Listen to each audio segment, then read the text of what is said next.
मुख्यमंत्री के साड़ू श्री सुदीप सोनू को भी चुनौती देता हूं कि सुन रहे हैं, गिरिडीह का झंडा मैदान आपके बाप का है।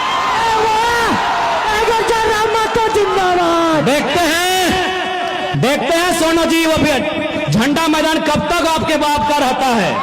आज आप हमारी आलोचना कर सकते हैं, आप हमारा तिरस्कार कर सकते हैं, आप हमसे नफरत, हमारे लिए ईर्ष्या रख सकते हैं, लेकिन सच्चाई स्वीकार कीजिए, 24 सालों के झारखंड में पहली बार कोई लड़का आया है जो अपने दम पे, अपनी प्रतिभा की बदौलत राज्य का चेहरा बना है।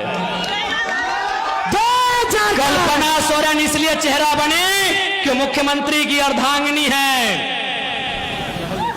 24 साल के इतिहास में हमको एक रिपोर्ट कार्ड दीजिए कि कोई एक साधारण सा लड़का 2 साल पहले उसे गांव के लोग ठीक से नहीं जानते थे, आज वो राज्य में चर्चा का विषय है। मैं 24 साल के इतिहास को आपको पढ़ने कह रहा हूं।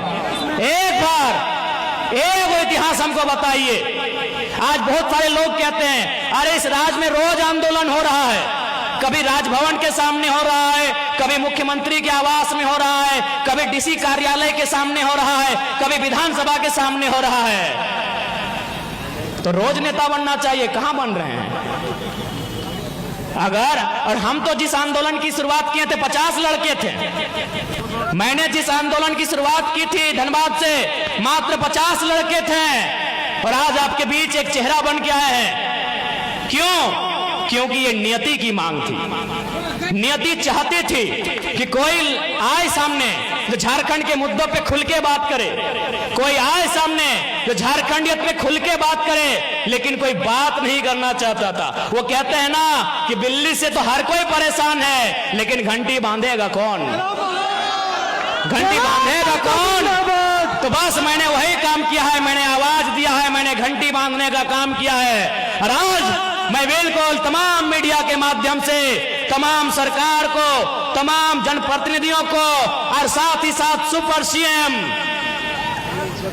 मुख्यमंत्री के साड़ू श्री सुदीप सोनू को भी चुनौती देता हूं कि सुन रहे हैं, गिरिडीह का झंडा मैदान आपके बाप का है।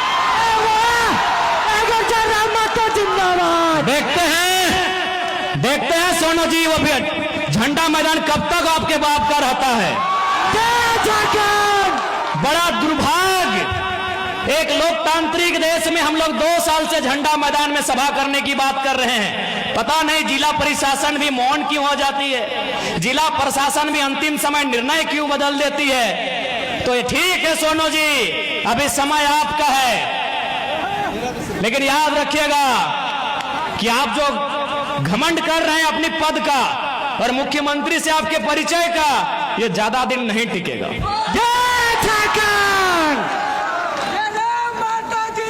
जिंदाबाद जिंदाबाद। और याद रखिएगा, इस बार गिरिडीह की जनता आपसे हिसाब लेगी।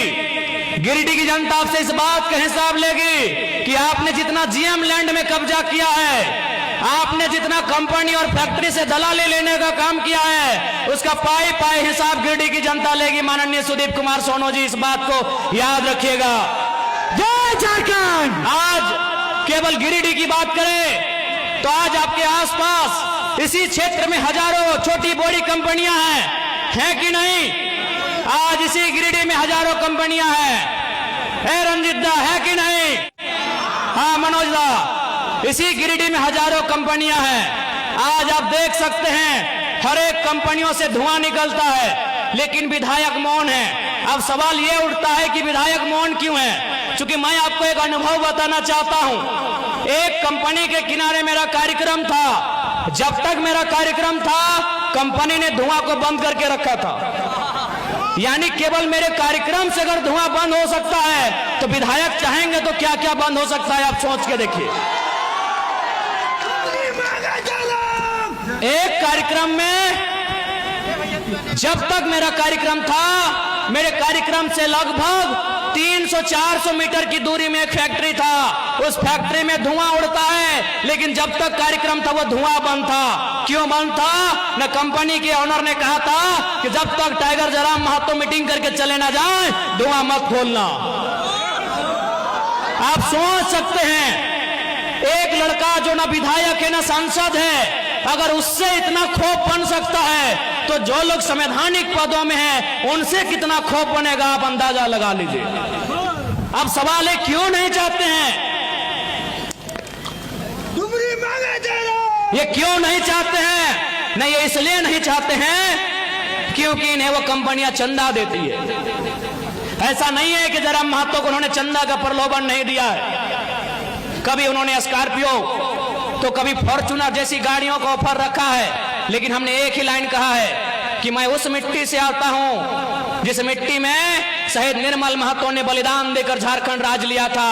आप ये सौदेबाजी उनसे कीजिएगा जो लोग बिकना जानते हैं। हम झारखंड की राजनीति में टिकने आए हैं, और अगर हम टिक गए तो बेईमानों का बहुत बेहतरी से सफाया होगा। जय झारखंड! बिल्कुल बहुत बेहतरी से सफाया होगा।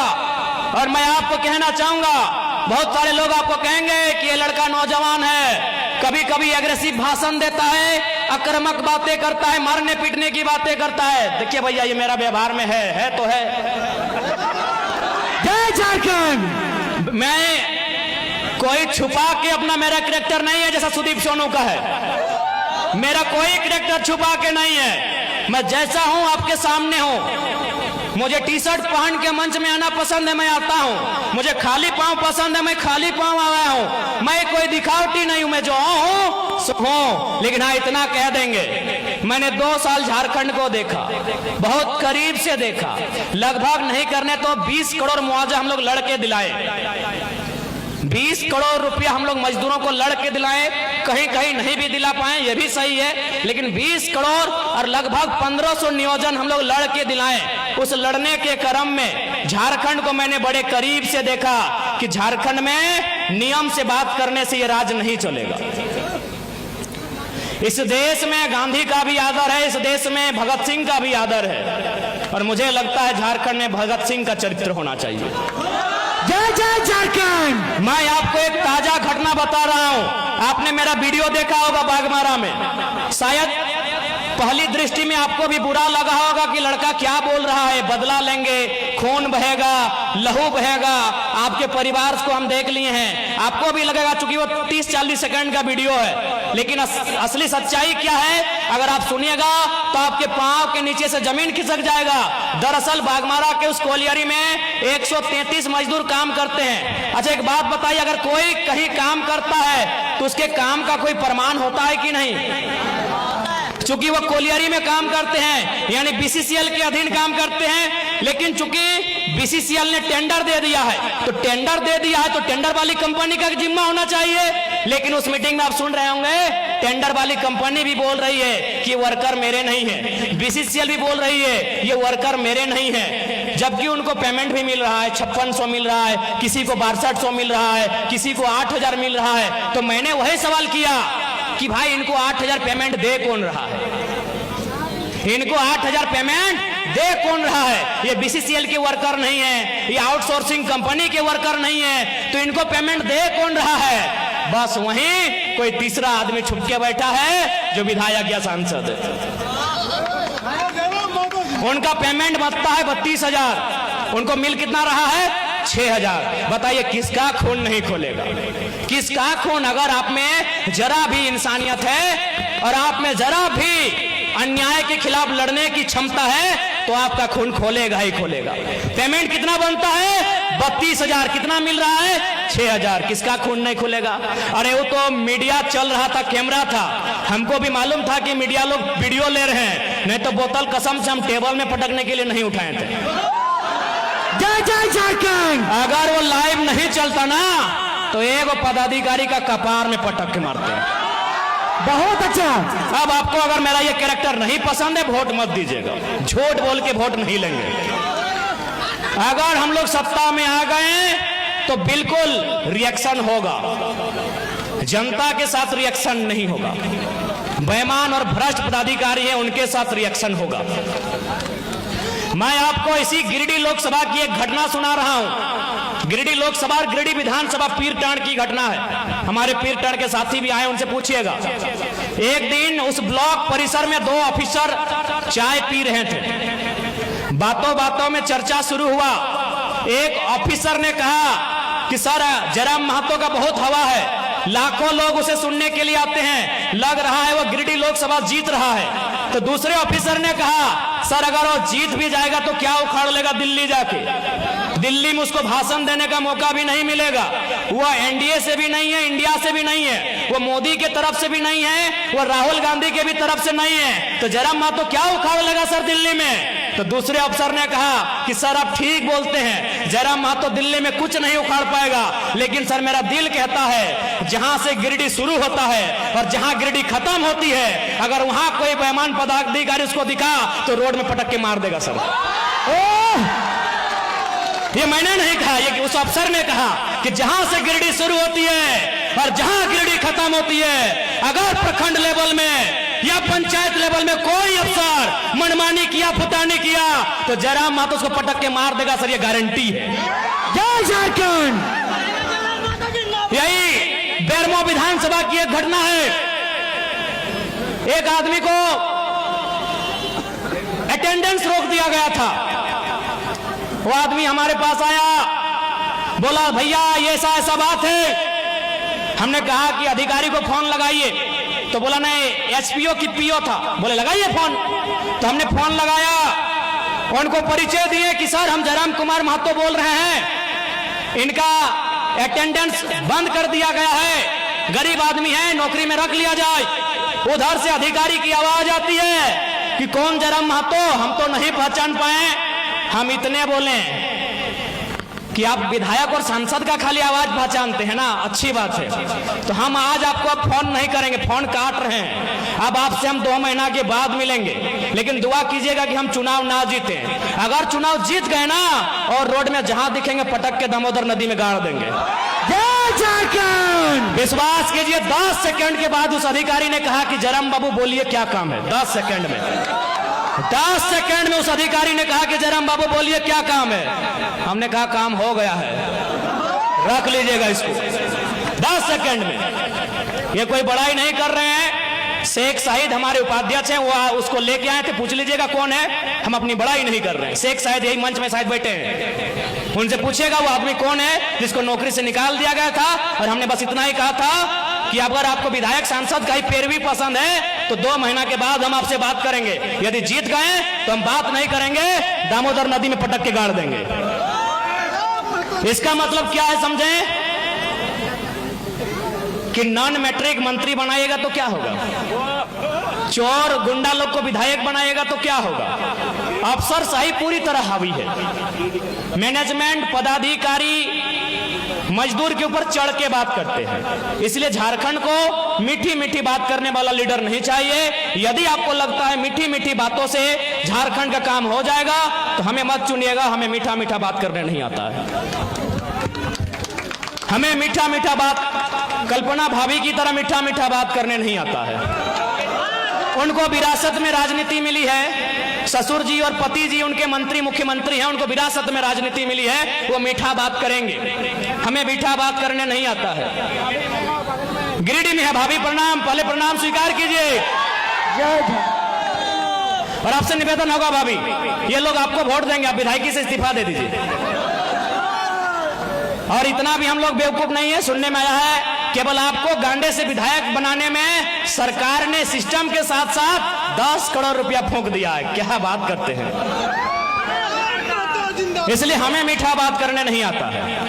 मेरा घर तो चाची है, धनबाद जिला है, ऐसी तो घटनाएं अनेक है।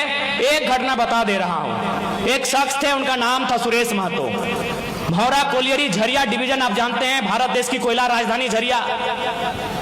उस शख्स को कोयला के माफियाओं ने बहुत बेरहमी से मारा था, दोनों पांव काट दिया था, दोनों हाथ काट दिया था, जिंदा था वो इंसान, सांस चल रही थी, वो बोल रहा था मुझे छोड़ दो, पता नहीं क्या बोल रहा था, वो आइडिया नहीं, हम बना के नहीं बोलेंगे। यानी लोग कहते हैं दोनों पांव काट दिया गया था, दोनों हाथ काट दिया गया था, दोनों आंखें निकाल ली गई थी और फिर गर्दन काटा गया था और एक बोरा में भर के दामोदर नदी में विसर्जन किया गया था। तो मैं उस गांव के आसपास से आता हूं, मैं उस जिले से आता हूं, मैं उस कौम से आता हूं, इसीलिए मुझे मीठा मीठा बोलना नहीं आता है। जिंदाबाद जिंदाबाद। मुझे मीठा मीठा बोलना नहीं आता है। मैंने बहुत करीब से महसूस किया है। मैंने आंदोलन को बहुत करीब से महसूस किया है। मेरे पिताजी भी झारखंड आंदोलन के शहीद हैं। सर पे लाठी लगी थी, जो भविष्य में ब्रेन ट्यूमर बनने का काम हुआ था। वह 1990 का दौर था, तो इसीलिए मुझे मीठा मीठा बोलने नहीं आता है। मैंने उन कहानियों को, किस्सों को सुना है कि हमारे पूर्वजों की लाशों को बोरे में भर दिया जाता था। हम जिंदा थे और हमारी आंखों को जिंदा शरीर से निकाल लिया जाता था। हम जिंदा होते थे, हमारे हाथ को, हमारे पांव को काट दिया जाता था। उसके बाद हमें तड़पाने के बाद हमारी गर्दन को काटा जाता था। इसीलिए मुझे मीठा मीठा बोलना नहीं आता है। वोट देना आपका अधिकार है, देना है या नहीं देना है आपको डिसाइड करना है, लेकिन झूठ बोल के हम वोट नहीं लेंगे। हमें मीठा मीठा बोलना नहीं आता है। मैंने सुरेश महतो, शक्तिनाथ महतो, मणिनाथ मंडल, नेपाल रवानी, रसिक हांसदा, सुदन महतो जैसे अनगिनत किस्सों को मैंने सुना है, जिनको बेरहमी से मारा गया है। मैं उसी कोयलांचल से आता हूं। मुझे मीठा मीठा बोलना नहीं आता है। आपको पसंद लगे, मेरे विचार सशक्त लगे, मुझ में विजन दिखे, मुझ में लगे कि एक लीडर की काबिलियत है, वोट करना, नहीं लगे मत करना। फोर्सफुली मैं वोट मांगने नहीं आया हूं। जिंदाबाद जिंदाबाद। लेकिन हाँ, इतना तो वादा है, अगर गवर्नमेंट में आ गए तो बेईमान किसे कहते हैं एक बार दिखा देना, और उसके साथ करना क्या चाहिए बता देना, बराबर करेंगे, किसी को नहीं बख्शेंगे।